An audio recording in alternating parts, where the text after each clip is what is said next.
ప్రభు నందు ప్రియులారా, ప్రభు నామమున మీకు వందనములు.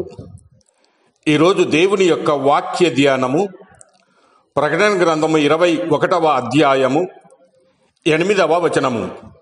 పిరికివారును, అవిశ్వాసులను, అసహ్యులను, నరహంతకులను, వ్యభిచారులను, మాంత్రికులను, విగ్రహారాధికులను, అబద్ధీకులందరూ అగ్ని గంధకములతో మండు గుండములో పాలు పొందుదురు.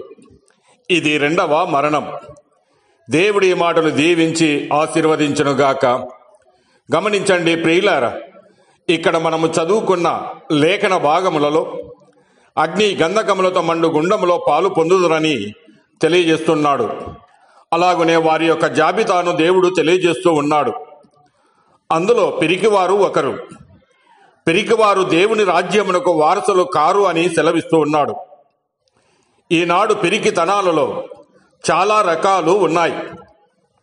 పిరికితనము ఒక క్రైస్తవ వ్యక్తికి ఉండకూడని లక్షణం.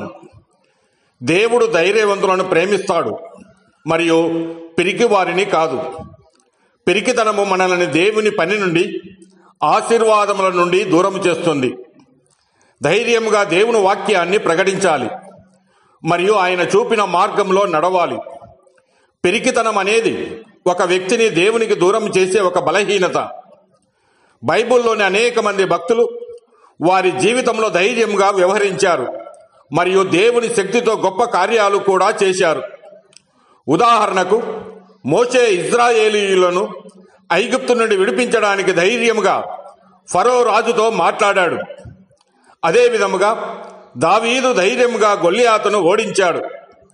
ఈ వ్యక్తులు వారి జీవితంలో ధైర్యంగా వ్యవహరించడం ద్వారా దేవుని యొక్క శక్తిని వారు చూశారు. కానీ పిరికితనము మనల్ని దేవుని పని నుండి, ఆశీర్వాదముల నుండి దూరం చేస్తుంది. ఉదాహరణకు, యేసు శిష్యులు పిరికితనముతో ఆయనను వదిలి పారిపోయారు. ఇది వారిని దేవుని నుండి దూరం చేసింది. కనుక మన జీవితంలో పిరికితనము నుండి బయటపడి దేవుని వాక్యాన్ని ధైర్యంగా ప్రకటించాలి, మరియు ఆయన చూపిన మార్గంలో మనము నడవాలి. దేవుని వాక్యం ఇలా చెబుతూ ఉంది: భయపడవద్దు, నేను నీకు తోడుగా ఉన్నాను, దిగులు పడకు, నేను నీ దేవుడను, నేను నిన్ను బలపరుతును, నేను నీకు సహాయము చేసేదను, నా చేతి అయిన కుడి చేతితో నిన్ను ఆదుకొందునని. ఈ వాక్యము ద్వారా దేవుడు మనకు ధైర్యము మరియు బలాన్ని ఇస్తూ ఉన్నాడు. కనుక మనము ఆయనపై విశ్వాసముతో ముందుకు సాగాలి.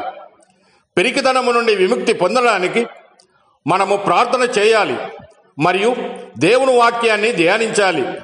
దేవుడు మనకు ధైర్యము మరియు బలము ఇస్తాడు. ఆయన సహాయముతో మనము పిరికితనము నుండి బయటపడి ఆయనకు నచ్చిన విధముగా జీవించగలము. దేవుడి ఈ మాటలు దీవించి ఆశీర్వదించునుగాక.